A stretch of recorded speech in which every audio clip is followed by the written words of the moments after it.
I'm here today with Rakesh, a PM at Microsoft, to do a estimation mock interview. Rakesh, do you mind introducing yourself to those watching? Yes, thanks, Kevin. It's great to be here. Hey everyone, I'm Rakesh. I'm currently a PM at Microsoft. I work on the Apple ecosystem mostly. Previously, I've been at companies such as Google as a TPM and SpaceX and a few other YC companies. But I'm looking forward to today's interview. So let's get into it. The question I'd love to ask you today is estimate the internet bandwidth needed for 1,000 graduate students.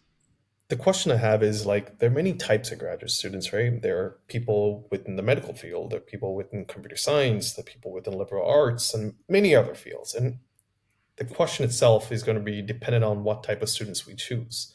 So, for the scope of this question, at least, would you say that it's fair to assume or choose liberal arts students as the category that we want to pursue? Can you tell me more behind that rationale? Yes. This is just anecdotal, most anecdotal kind of thing. But I think when I was at undergrad university, a majority of the students at the University of Michigan were liberal arts majors. I think it encompassed at least 40 plus percent, where you had all the other majors combined into more smaller kind of aggregates. So the reason why I chose that was everywhere you go, you see a liberal arts major. It's mostly because the courses are so vast and popular that many students love the program. So just wanted to choose that as a good Sure. kind of majority point, at least. Sure, Perfect. sure. And I think you might be also alluding to the level of usage of one's computer, when you're more inside of a classroom setting for the majority of your time and also doing a lot of computer related tasks such as writing, etc. Versus, I think you mentioned earlier in the medical field, you might be actually interacting with patients. Is that also a factor? That is also a factor. I think you nailed it spot on. Like for Okay, medical students, you may have an great. issue where people or the students themselves may not use their mobile much actively, but maybe rely on iPads for writing down notes or kind of Hmm. scribbling down a few concepts. Hmm. But where in computer Okay. science, what I've Okay. observed is that mostly students would rely on their laptop or desktop to code and kind of test out and problem solve. And in other majors, you may have neither. You may just have more mobile usage. It really depends on kind of the student persona there. But I would say liberal arts is a good average of all these scenarios. So I think that's a good starting point. Now, with that being said, I think the thing I would want to kind of categorize is kind of the platform. So we have, I think I kind of mentioned these, but we have desktop, we have mobile, we also have other kind of platforms like iPad, but for the sake of this question, at least, I would like to consider desktop and mobile since they're most commonly used. And given the scenario that not many people have iPads, not many of these students may have them. So that'd be fair? Sure, yeah, I think it's okay to standardize amongst desktop and mobile, and we don't have to consider fancy things like IoT devices or anything like that. So, desktop and mobile it is. Perfect. With that being said, I think the next thing I would like to do and start off and break down is the day to day schedule of the average graduate student. That'll help us kind of understand how many hours do they actually put into online usage, and how many hours they spend on offline usage. That'd be fine. Yes? So let's assume, as an average human being, student or non student, the person sleeps 8 hours per day. So that gives us around 16 hours of active awake time. Let's say in these 16 hours that the person spends some time eating breakfast, getting ready, having lunch, having dinner. So let's take an hour for each, maybe 3 hours. So how much does it leave both with? 13 hours. For the sake of kind of recreation and hobbies, let's kind of remove another 3 hours since people may want to go to the gym or kind of do other activities, maybe have play some sport.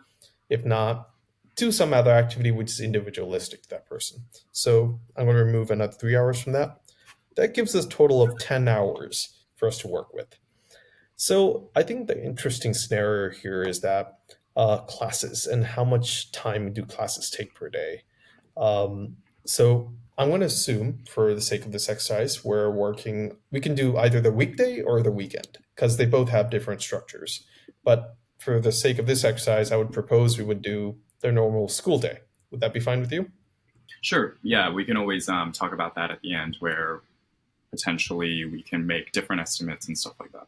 Perfect. Yep. For the sake of this question, moving ahead with the school day, let's assume maybe I know that some students take a higher course load per semester. So they may have maybe 6 hours, 8 hours of classes. I remember I had semesters where I would spend a majority of my time in classes.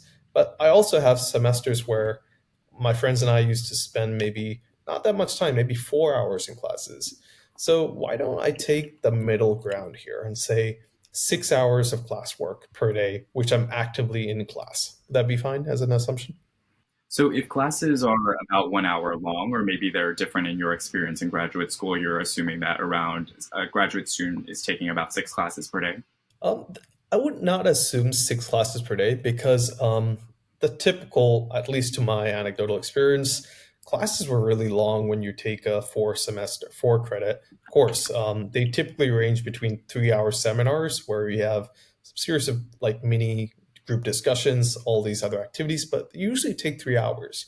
I think 1 hour is too small for credit course, but let's assume each one is about 3 hours. So that's like two courses per day, different kinds rotating depending on the Okay, need. Would that be fair? sure, sure. Okay, that gives us 6 hours of class time and 4 hours of, let's assume, study time, because we already have taken out hobbies. We already taken out kind of day to day usage like eating, socialization, etc. So let's say 4 hours of active study time to prepare and get ready for these classes. Would you say that's fair?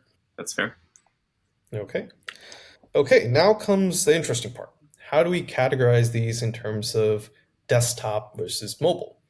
So the thing with classes is that most professors, at least most likely to my anecdotal experience, would not want people actively using their mobile devices in class unless they have a really good reason to. Um, and we have an edge case scenario where people kind of you still use their mobile phone kind of actively and just put it on the side or do whatever they want, but they're not actively kind of fully engaged on it. So I'm going to remove that edge case scenario and consider that people have their laptops open at least for a majority of these 6 hour sessions because they're taking notes, they're referencing something. Most people have their laptops open, but may not actively use it. So would you say a good active usage here would be 4 hours within these 6 hours of classes and 2 hours of just non-active passive usage where the laptop is in standby? Would you say that's a good assumption?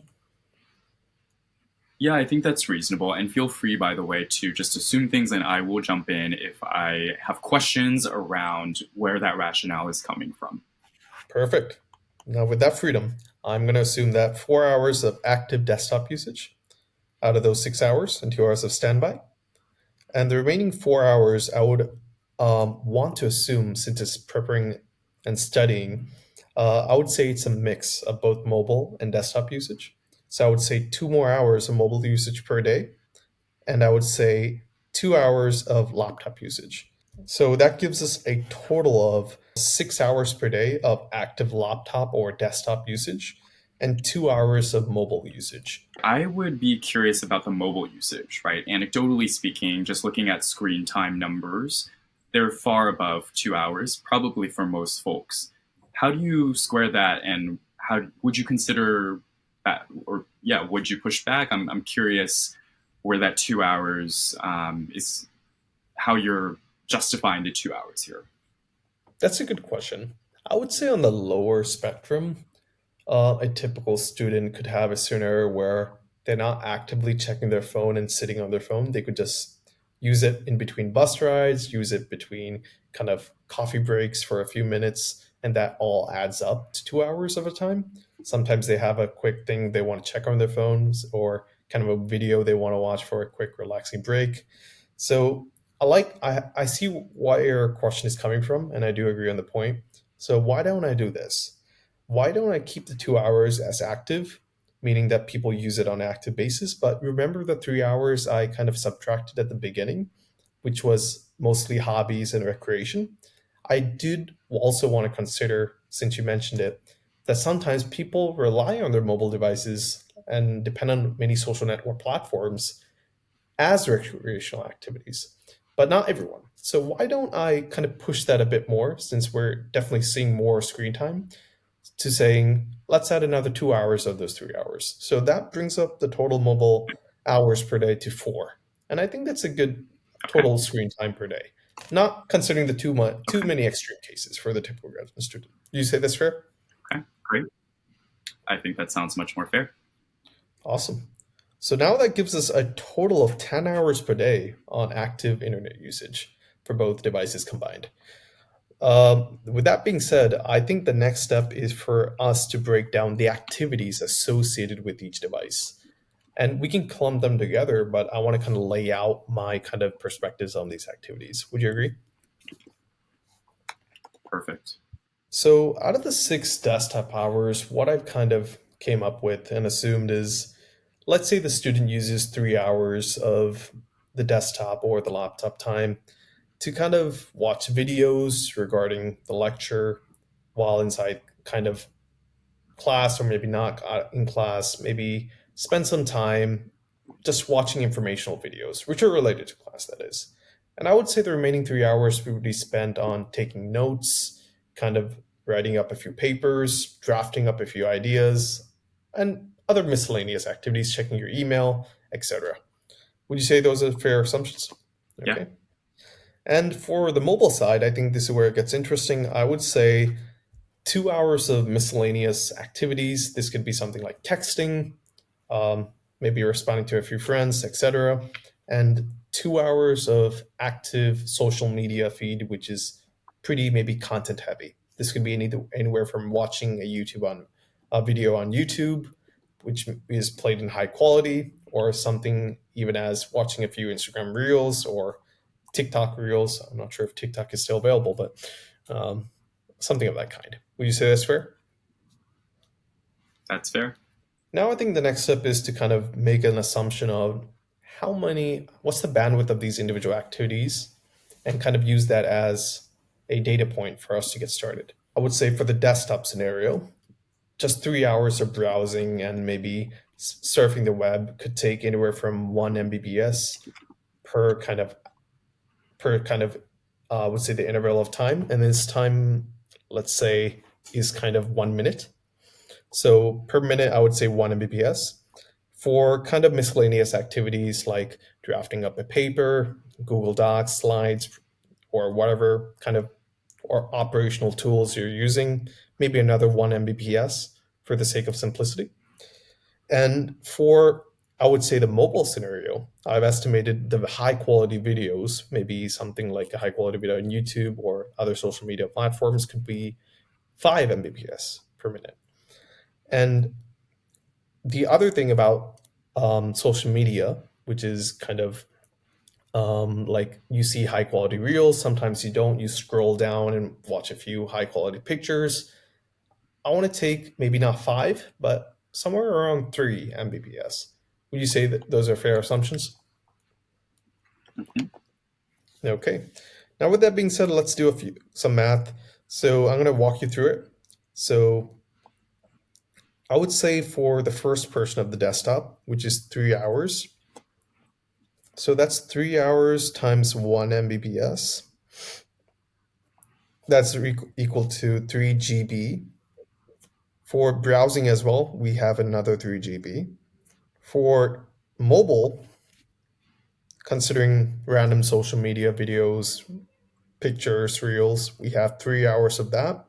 Sorry, we have 2 hours of that. So that's 2 hours times 3 Mbps. That's equal to 6 GB per day. And we have high quality video. So that's 2 hours of high quality video times 5 Mbps. That's equal to 10 gigabytes per day. So how much does that give us if we sum all these together? So we have 3 plus 3, that is 6 total for desktop. And we have 6 plus 10, which is 16 total for mobile. That's roughly equal to 22 GB per day per student on average in this scenario. And I think the first and primary topmost question was, how about, okay, you got it for one student, but what is it for 1,000 students? So that's 22 gigabytes times 1,000 per day, which is equal to roughly 22 terabytes per day. I think this metric gives us a good average considering the assumptions we made and the methodology we used. but I do want to raise some concerns on a few risks here. But before I do so, do you have any follow-up questions to that? Did the math make sense? Open for your feedback. Yeah, I think that math made a lot of sense, and great that you recalled the 1,000 student prompt. I am curious where you think, and maybe this leads to the next portion you're about to cover, but um, where do you think that some of this estimation could have gone wrong or could have been improved? I think that's a good question. I think this goes back to the sanity check. So I think the first and most important thing are the assumptions that we take in mind. I think the the scope of considering liberal arts students as the average kind of graduate level student is kind of maybe not the best way of estimating this question. I would say if I had more time and if I were an actual PM investigating this issue, I would take a random average of students. So I would take 100 medical students, I would take 100 liberal arts students, I would take 100 maybe chemistry or psychology students, and so on. So I get a good distribution of these random people. And I would actually dive deep into some of these personas and maybe have surveys to understand their typical behavior and maybe average all that together and remove kind of the standard deviation. So we have a better understanding of these different students in real sense. That gives us a more accurate representation of a good student base. So that's something which I would definitely improve if I had more time. And the second thing which really concerns me here in this estimation is the assumption of how people use their time. I've seen students, I know in this example, we took 6 hours of desktop and 4 hours of mobile. I've seen scenarios where people may not really depend on desktop, maybe not spend more than 2, 3 hours per day. But I've seen scenarios where people would spend a lot of time on mobile. And the same other way around. I was seeing people, maybe a group of students in a particular field, refrain from using mobile too much and spend a majority of their time on desktop. Take computer science students, for example. A lot of their time is spent on coding and problem solving, preparing for interviews, testing out their code, etc. So you don't see many of these people kind of interact with their mobile device too much, as much as compared to the desktop. So just that one example can give you a lot of info on the type of variations of how people use their mobile OS desktop. So I would say, once again, if I had more time, I would kind of have a better representation and kind of use that to classify how to measure these 1,000 graduate students. And the final thing, if those two made sense, I will stop there before you have any questions before I talk about the third thing I would improve. No, please go ahead. Go ahead. Yep. The third thing I would improve is the actual measure of data. So I think at the beginning of the conversation, I mentioned we were assuming this is in the United States. I do understand that depending on the location of the university, the graduate program, students have different behaviors. They have different sleep schedules. They have different customs to what they're accommodating to. And even the minor factors like weather could affect a lot about how students spend their day, and even how much sunlight is coming into the day, how much like nighttime is during the day. There's so many um, dependent variables here to consider. So I would consider all these into consideration when making these large claims, and it would actually get a accurate data point on how much bandwidth on average is taken per activity in much more critical detail. I know we made assumptions about 1 Mbps on for active surfing. I think it may be more.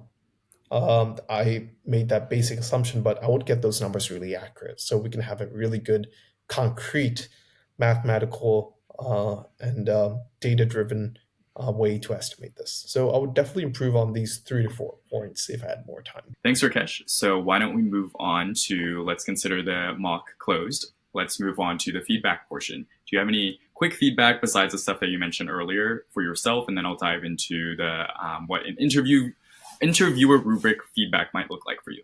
I think I would have spent some more time on asking a few more clarifying questions. I think I have done a decent job, but would have focused a bit more on kind of getting those really crisp and clear.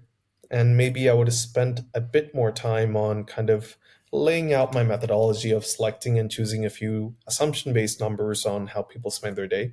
I know that for the sake of this exercise and for the sake of kind of the simplicity of it, me wanting to get a more of a average figure in the way, I chose a few assumed numbers. So definitely spend more time thinking about my thought process of doing so. Um, I think I would also consider a few more edge cases. So I know that the numbers here are really simple and straightforward, but what I would do is consider edge cases. Whereas, what about if students or these graduate level students are in a time of study or in maybe end of semester exams, or maybe something like summer break? That greatly affects a lot of these estimations. And I would consider.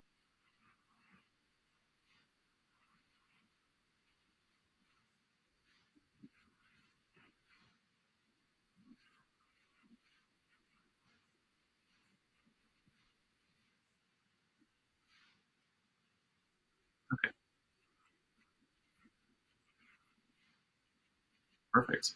Yeah, so I actually thought you did a really great job, especially on the clarification. This question is deceptively simple, and so I think you hit on some of the major points, which I'll get to in a second.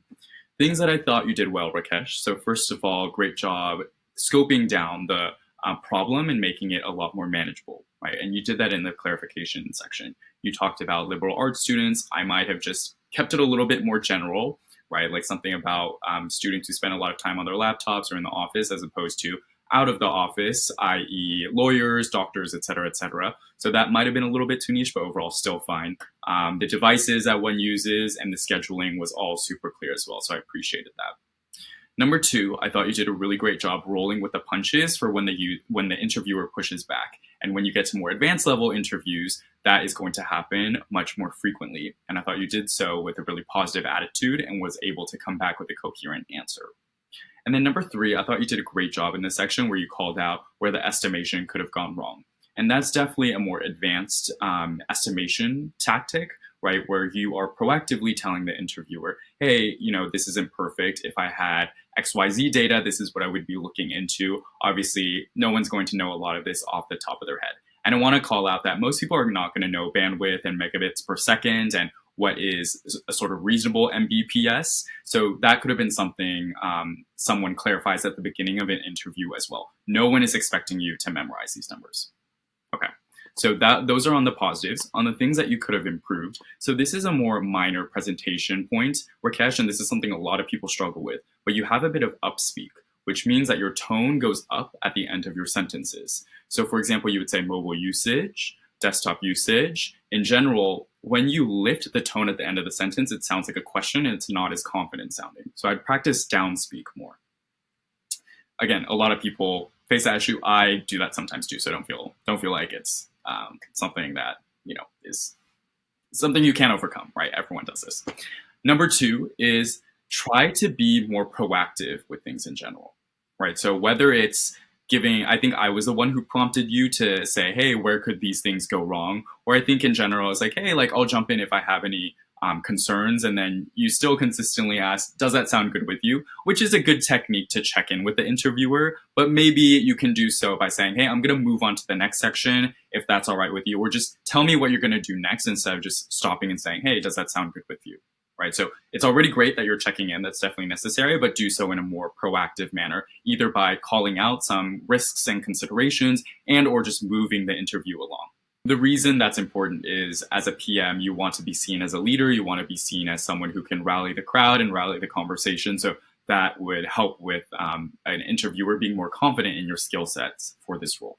And then the final thing I would say is this question can be very convoluted and the interviewer can lose the structure very quickly. And so I would recommend some sort of visual asset to go along with this type of question. Of course, we're doing this virtually. In person, there's whiteboards, there's paper, stuff like that. But to the extent that you can either screen share and or, lift up your piece of paper that you're working on and show me the mathematical equation you're drawing out, that would help me follow along a little bit better, because I will admit, once it was the middle section and we're making all these assumptions, et cetera, it's very easy to get lost. But that said, overall, Rakesh, I thought you did a fantastic job, and I really appreciate you coming in to chat with us today. Any last thoughts you want to share?